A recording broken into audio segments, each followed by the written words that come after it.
You have to work hard, you have to contribute, you have to make sure everyone's taken care of. I just felt like that's what you had to do.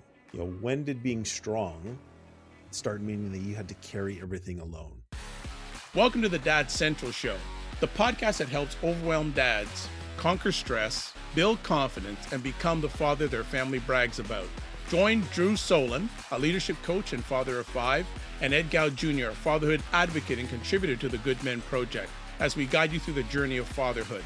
We'll show you how to connect deeply with your family, manage your time and energy better, and master tools to become the dad you want to be. Let's get started. What if the reason you feel impatient, disconnected, exhausted, or emotionally checked out as a dad isn't because you're failing, but because you've been carrying too much for too long? Recent studies show that men are significantly less likely to seek mental health support, even while reporting rising issues of stress, burnout, loneliness, and emotional exhaustion. Fathers today are spending more time parenting than previous generations, while also balancing work pressure, financial strain, and the expectation to, quote, hold it together, unquote. Research also shows that men often express depression through irritability, anger, withdrawal, or overworking instead of sadness. Many dads experience silent burnout, but don't recognize it as a mental health strain. Fathers' mental health directly affects children's emotional development, confidence, and long-term well-being. So today, we're talking to the dad who feels overwhelmed, short-tempered, disconnected, or constantly exhausted, and reminding him, you're not a bad dad, you're an overwhelmed dad. So looking forward to chatting about this today. And Drew, how are you? I'm good, Ed. Looking forward, as always, to these conversations. The goal is that we meet someone, maybe an overwhelmed dad, where they're at, and help them, take at least one step forward wherever they are, and to get closer towards their goals. So, it's an opportunity to come alongside somebody and be valuable in their fatherhood journey, knowing that it has significant ripple effects, I should say, beyond just them, but also their children and the broader community as a whole. So, how are you today? Yeah, looking forward to it. Looking forward to it. So as always, our show is sponsored by Dove Men Plus Care. Dove Men Plus Care believe that care is the best of a man because when men care for themselves and others, there's a positive impact. Also, we want to answer your questions about fatherhood during our show. So please, please, please send us an email at podcast@dadcentral.ca. And just to share again, we're going to be chatting about today, men's mental health matters. You're not a bad dad. You're just an overwhelmed dad. And we're going to cover some different areas today. We're going to talk about the silent weight men carry. Also, how overload shows up at home. Then, you can't pour from an empty cup. I've heard that one a few times before. And then finally, reframing fatherhood. So, Drew, let's kick it off with our first section, talking about the silent weight men carry. When we were preparing for this conversation, I reflected back on early days when the twins were born, and then Jordan, my son, was born, and all that was going on just in life at that time. And it reminded me very much of what I was experiencing then. And it didn't feel like there was a space to talk about it. I also didn't think I had the awareness. So having this conversation is like, man, if I could have had this with myself way back then, I think it would have made a difference. It would have helped. So, in my story, I obviously had a growing family. So there's pressure to provide financially. I had, 3 kids under the age of 3. I had a partner who had just sold her business and made the decision to, be at home with the 3 kids. So I felt very responsible for everyone's, not only the providing for them, but also ensuring that the well-being of all the children and my wife at the time were taken care of. But I was also under immense, I'll say, pressure because I was placed into a new leadership role at work. It really mattered to me. I wanted to perform well. And, we also just moved. We had 2 deaths in the family within 6 months of each other. There was a lot going on. And I think what I probably experienced was what you might call functional burnout. So I was still functioning. I was at work. I was at home. I was still relatively healthy, I'd say, but in the moments when I could actually stop, I felt completely exhausted. And but I just felt like that's what you had to do. You have to work hard. You have to contribute. You have to make sure everyone's taken care of. And to me, that ultimately I learned through some hard times, but that's just really unsustainable. So, the question that a dad who's maybe experiencing something that I went through is, when did being strong start meaning that you had to carry everything alone? And that's how I felt, like I had to carry it alone. So, anyways, those are some thoughts, Ed. Yeah, I also want to add on to that. Many dads aren't failing at fatherhood. They're operating beyond emotional capacity without recovery, support, or acknowledgement. And I think that adds on to what you just shared with our family here over the last few moments. And, some of the examples that fathers may be aware of or not aware of. Are you snapping over small things? Are you feeling emotionally numb?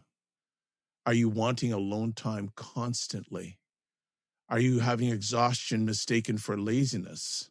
And then finally, feeling disconnected from your partner or your kids. These are all little potential signs that can show that you know that you're carrying that silent weight. Drew, before we move on to next session, anything you want to add on that? Yeah, that was very similar to what I experienced. I'm typically a high energy person. I like being active, loved going to the gym. And I found myself feeling completely exhausted and wondering why. I had to figure it out. I was like, I have literally no energy. Like I would go to work, I would take care of things at home, and then in times when you might have a normal break where I was used to getting up and doing things as well, and I literally wanted to do nothing. So for me, it showed up certainly in the physical exhaustion, which is very different than my normal state of high energy, active, doing a lot of different things. And so it's important to and I recognized at least that that wasn't my normal state, but I didn't recognize or connect it to the lack of outlets, healthy outlets, and the lack of emotional weight that I was actually carrying in the process of trying to just do it all by myself. Good stuff. Let's move on to our next section, how overload shows up at home. Thoughts, Drew? Yeah, well, you're usually a little more irritable, and you're usually unlikely to be able, even if you are when you're healthy, as vulnerable as you might normally feel. So, emotional shutdown or withdrawal, I think, is normal. It's a big part of that. Or, you want to distract yourself. So I see, every now and then, a fatherhood coach on LinkedIn, and he tells about his story. And, he would be, present in bed reading the story, but his mind would be literally downstairs focusing on, the game that he wanted to go play and the joint that he wanted to go smoke. Be, but he was still like, mouthing the words to his child. And he's there physically, but he's not there emotionally. His mind is on distraction. His mind is going to a place that he needs, because that was the way he could cope with what was going on. And so those are the types of things. There's also work stress that comes home, right? You cannot separate those two. Or this is one that I experienced a fair amount, is because you're less tolerant, maybe you blow up, or maybe you're frustrated. And what happens is, when you don't show up the way you want to show up, is this idea of shame. Man, I should be better at this. I should be handling this much better. I'm not showing up as the dad I want to be. I feel like a bad dad. I feel like I'm failing. And that, we've talked about that a couple months ago in terms of that shame versus guilt. So those are some of the things that show up at home, either externally, how we interact with our families, or internally, what we might experience in terms of some of the feelings that come up, which are unhealthy or negative, and take us away from being the fathers that we want to be. Yeah. I'll just add a question for our audience here. How many dads think they need to be perfect? when their kids just really want you to be present. Think about that. Let's think about that.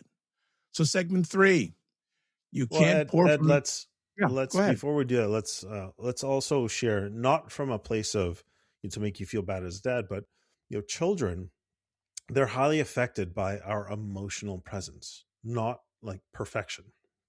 And so the studies consistently show that emotionally available fathers positively impact their confidence, their resilience, and the emotional regulation of their kids see. And so, this is a combination of, it's healthy for us to be able to learn to process and regulate our emotions so that we can be fully present. But it's also super important and helpful for our children as they develop, because it impacts their confidence. And I think that's a really big thing. And so, a time when I was going through stress, but I'd learned some lessons on how to be present and show up for my kids, was going through the separation. And the limited time I had with my kids, I was obviously hugely stressed, had a ton of pressure, but I regulated and managed those things away from the kids, so that when I was there, I was eyes on them.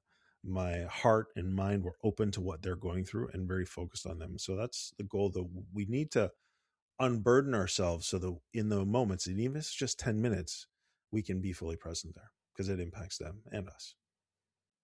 It's good. It's good. Real good. Let's talk now about you can't pour from an empty cup. I'm sure you've heard that phrase once in a while. Yeah, absolutely. Right. Or you can't give what you don't have. So I think if we talk about some practical strategies for dads, being able to name the stresses. So if I go back to that period of time, I named some of the stresses. So there was work pressure. I was in new leadership and I wanted to perform well. So some of that was internal pressure. Some of it was external, in terms of there was a lot actually on my plate, and a lot of a big portfolio between two cities that I was responsible for. So that was one of the stresses. Loss in the family, significant stress. A huge transition for my partner, not only becoming a parent again in terms of having a third child, but then leaving a dream business, to become a caregiver at home full time. It was for a short period of time, but still, that's a significant transition. So there was a lot of stresses, and I didn't name them at the time. I just felt I got to keep going. Just got to keep going. Just got to keep doing it. In fact, it was my boss at the time, who had been going like this for probably 4.5 months, and she saw how hard I was working, and she's, we were talking about the next time I was going to head to Toronto to, which was part of where I was responsible for, from Kingston, and she says, maybe it's time you take your foot off the gas. And I always remember it, because I was like, it was almost like a relief for me to hear that from somebody else, because I was like, yeah, I, I got to that point where I acknowledged it. So, naming the overload, I think, is really important. And you have to just recognize, this is, a lot for me to take on right now. The other thing is, I didn't do this very well at all, is normalize asking for support, right? You need to talk about this stuff, or you need to at least let people know that you're having a difficult time, and say, the other thing is, these habits that you build around recovery and repair and or processing. I think this is maybe the most important, is how do you process the stresses, or the feelings that are coming up through the stresses, so that they don't actually overtake you. And so, you know, anyways, why don't you talk a little bit about this, Ed, in some ways that, because I think you're very Yeah. good at this and very good at helping others identify ways to help themselves through simple habits. No, I appreciate that. Yeah. So some mental recovery habits, walking without headphones. And it's really funny these days because I don't take transit much, but when I'm driving around, I see so many people walking with headphones on, like they're blocking themselves out.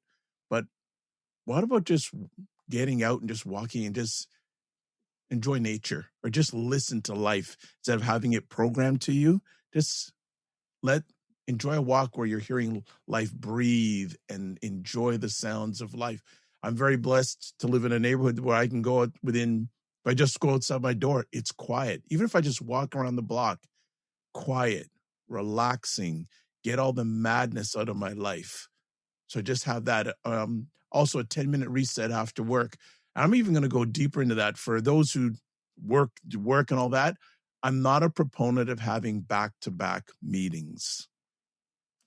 I suggest that, if you're in a profession where you got a lot of meetings, see if you can at least take a 15-minute break in between meetings.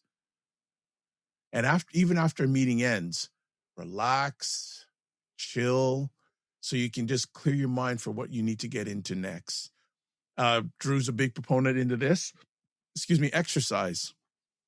Great way of just getting that mental recovery, you're improving yourself not only physically, but also emotionally. I think exercise is a good physical and emotional strength builder. Journalizing, journalizing. I didn't know where that word came from. Better sleep boundaries. Very, very important. Sleep is key, and it's recommended by research you get at least 7 hours of sleep. Now, I know for some dads, that's easier said than done, but 7 hours is that magical key. And I could go all into the benefits of having better sleep. That may be an episode all in itself, but sleep is so key because it's a time for not only your body physically, mentally, and emotional to reform, get back up to speed after you've put it through a hard day, and having honest conversations. Do you have a go-to person that you can have that honest conversation about any topic with? So those are some suggestions of mental recovery habits. Anything else you want to add, Drew? I think I'm just going to go back because I skipped through the support part. So, when we talk about normalizing asking for support, they can you could be talking to close friends, and I think this honest conversation piece, Ed, that you talked about, I think is so important. An honest, trusted person that you can reach out to, at least one, is so tremendously valuable. And if nothing else, they can just listen as you share about all that's you're carrying. Partners, obviously, if you're in a relationship, hopefully there's a good relationship that you can actually honestly and vulnerably share what you're experiencing. Obviously, if you need additional support therapists or counselors, also fatherhood groups, there's, I think, a growing amount of them available. And then certainly, of course, we have our dad mentor father leader community. And if not, then coaches, right? I actually hired a coach in the midst of some of in the home and around the family. It was also built into work as well, but having a coach or a community that you can find connection and just an opportunity to unload some of the burdens you have is tremendously valuable. So I didn't want to skip over sharing some of those specific things. So I think ultimately the final piece that we want to talk about is your kids, and we've said this before, but they don't need a perfect father. They need one who's healthy and emotionally available. And if you're feeling overwhelmed, you've got to find a release valve. Agreed. I just want to add one little point on what you're saying about coaches, therapists, etc. If you are working with an organization that has a benefits program, please check if there is money put aside to have therapy, hire a coach, etc. Because if it's there, take advantage of it. And I also want to say for our dads, fathers, and male caregivers, you don't just need therapy or coaching when things aren't going well. You also need it when things are going well. Just a thought. Absolutely. Last segment, reframing fatherhood. Your thoughts, Drew? Yeah. Asking for help is a sign of strength, not a sign of weakness, right? Strong dads are not the ones who suppress, deny, and shut everything down. Ultimately, they're the ones who are going to break down. So, in order to demonstrate honest, effective, healthy leadership, as well as you could say strength, fathers need to really learn how to communicate well, openly, honestly, be able to regulate your emotions. You have to also have to repair after mistakes.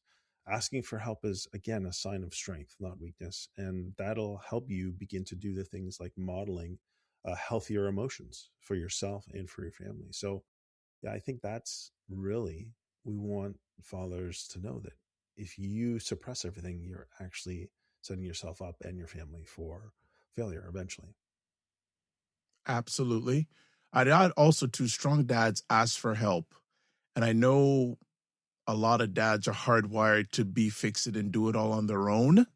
But asking for help, as Drew said, is a sign of strength. You really want to do that. And here's a question for all of us to think about: what kind of relationship do you want your kids to remember having with you? Right? And a father taking care of his mental health teaches his children that emotions are normal, stress can be managed, vulnerability is strength, and men are allowed to ask for help. Anything you want to add to that section before I do a recap, Drew? Yeah, like I said at the beginning, I wish that someone had these conversations with me when I was in the midst of what felt like the most challenging period of early fatherhood. My 3 kids under 3, the changes that I mentioned. I really did need help. And I wish that I knew where to go and how to ask for it sooner. There you go. All right, so today, let's do a little recap. We covered the silent weight men carry, also how overload shows up at home. Then you can't pour from an empty cup. And then finally, reframing fatherhood. So some takeaways from today's show: struggling does not make you a bad father. It often means you've been overloaded without support. Second point: men's mental health affects the whole family. Healthy dads create healthier homes. Then emotional presence matters more than perfection. Kids remember connection, not flawless parenting. And then finally, asking for help is leadership. Strong fathers don't carry everything alone. So if today's episode felt personal, don't ignore that feeling. Check in with yourself. Talk to someone you trust. And remember, taking care of your mental health is part of taking care of your family. Drew, what's the resource we have for our family today? Yeah, it's a good question, Ed. I think that the resource we're going to be promoting through this as we finish up the month of May and we head into the month of June, Men's Health Month, is our father leader community, Dad Mentor. I think that ultimately is one of the best resources we can offer, knowing that it provides support, it answers questions, it connects fathers with other fathers, and it shares stories that help normalize and help us take intentional actions in our fatherhood and in our overall health. Good stuff. And just remember, wherever you're watching this on our YouTube channel, like, comments, we'd appreciate it. And if you're listening to this, please write a great review. We appreciate. Give us your feedback, where we can do better, opportunities, etc., and provide your tips in regards to fatherhood. So as always, don't just manage your time, manage your energy. Remember to give yourself grace. And thank you for watching, and we'll see you soon.